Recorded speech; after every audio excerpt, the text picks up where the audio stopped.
Raise 30k in Premiere? Want a major? But can you make a trade up in CS2?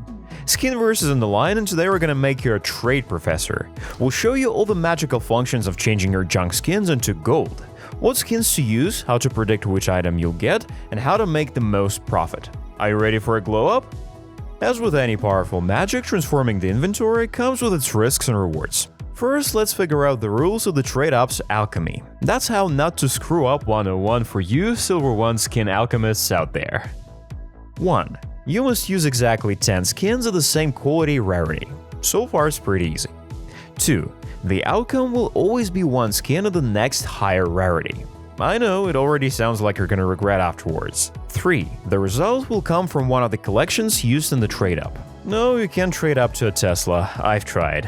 That stuff's hella important and will come in handy later in the video, so I'd suggest grabbing a pen and paper and writing that down or something. 4.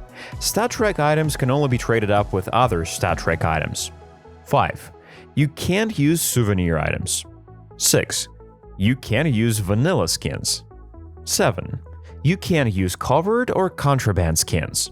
I'm saying contraband skins as if there are many of them. Spoiler, there's only one and it's rarer than my dad coming back with the milk. You think that's it? Not even close. 8. You can't use items that do not have higher quality items from their collections. This one's probably the most confusing so far. Remember I told you how the resulting skin only comes out of the collections used in the trade-up will be pretty important. I wish I was joking. Now let's proceed to the mystical trade-up contract and see for ourselves. Is there any strategy, you might ask? How do you even approach picking the right skins? I suggest starting with collections, as that's how you're gonna know which skins are even possible to get at the end of all this magic. You have to rewire your brain to start thinking in terms of possible outcomes. I'll walk you through. Pick a skin from the collection. Now look at how many possible skins are there in the next higher quality category. Still confusing? Let's have an example, shall we? I'm picking the 2018 Inferno collection just because I'm a huge fan of Inferno, okay? Let's say you want to craft a restricted skin from this collection. This means we need to pick 10 mil-spec skins, right? If we're picking out any 10 mil-spec skins from this collection, we'll have 3 possible outcomes because there are 3 possible restricted skins. That means we'll get either of the 3. AK-47 Safety Net, P250 Vino Primo, or MP7 Fade. With totally equal chances. That was pretty straightforward, so let's crank it up a notch. But what if we mix collections? What should we expect in that case? Let's pick the 2021 Train collection and the Norse collection. The Train collection has 3 classified skins and the Norse has only 1. Now, for a little experiment to work, we'll have to pick restricted skins from both cases. That's where the most curious part begins.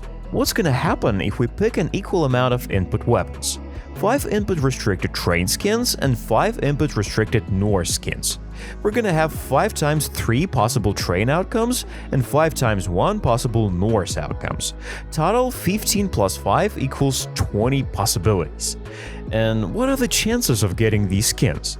We simply need to divide the number of possible outputs for each collection by the total number of all the possibilities, 20 in our case. That will mean 15 by 20 for a skin from the Train collection and 5 by 20 for the Norse collection. Sadly, that's not all the math we needed. And who said school math is totally useless? Remember the float values? Well, we need to figure out what the float value of the outcome skin will be as well. When we're doing the mysterious trade-up, the output float value, that is how worn the skin is, and well, you should already know that by now, is gonna equal to the average float value of all the 10 input skins. You add all the float values of input skins and divide them by 10. Doesn't sound like rocket science, but there's always a caveat when it comes to Valve. The math's only true if the outcome skins don't have float caps. What the hell are float caps? Great question, I'm glad you asked. The float is considered uncapped when the skin's wear rating is available across the whole range from 0.0 to 1.0. That's the easiest case, no additional calculations are needed.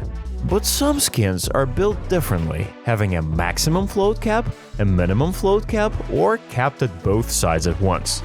Like for example AK-47 Fire Serpent, which is capped between 0.06 and 0.76. It starts only from 0.06, so the factory new category is only a tiny fraction between 0.06 and 0.07.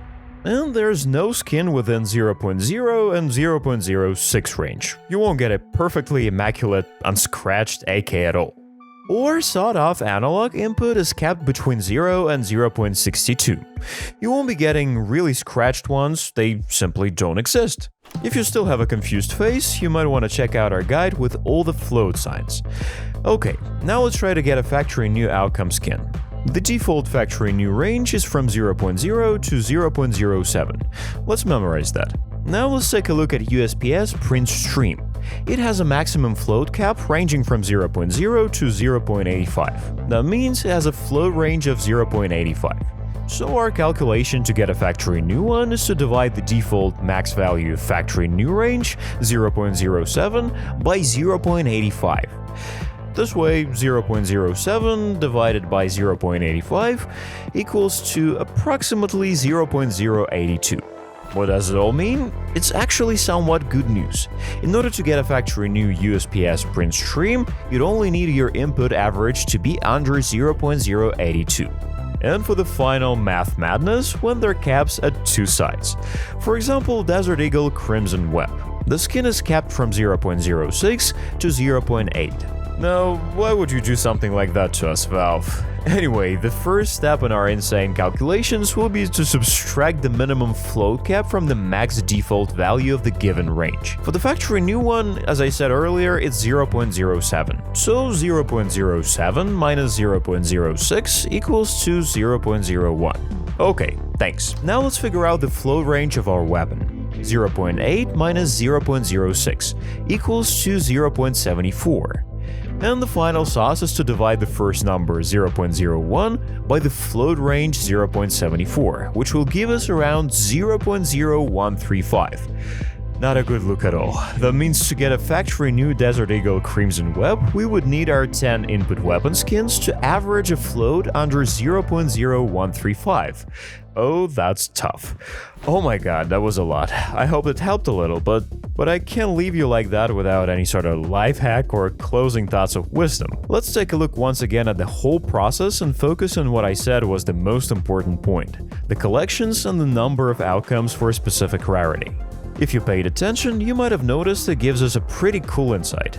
In order to manipulate the odds of the outcome, we need to try adding the cheapest possible skins that have only one possible outcome in their collection. That's the rule of the thumb for you fellow alchemists. If you want to mix collections for profit, try to mix in cheap skins with fewer possible outputs.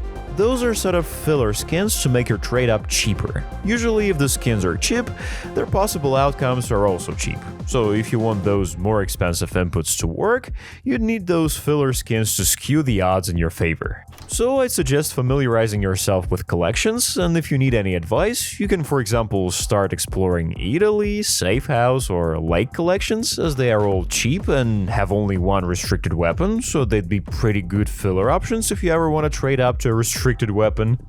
That's it for now. Mastering all the ins and outs for CS straight up brew can be really intimidating. So it's like learning all the nade lineups on Mirage. Your enemies won't know what hit them. Or in this case, your wallet won't know what blessed it. But always remember, trade responsibly. Don't bet what you can afford to lose, and maybe consider investing in a good therapist before diving into high-tier trade-ups. Your mental health will thank you later. As always, if you enjoyed this video, don't forget to leave a like and hit that subscribe button for more content like this. Also, leave a comment if you're generous enough and want to share a good trade-up combo with Unreal floats. We'd all be happy to abuse that. Bye bye!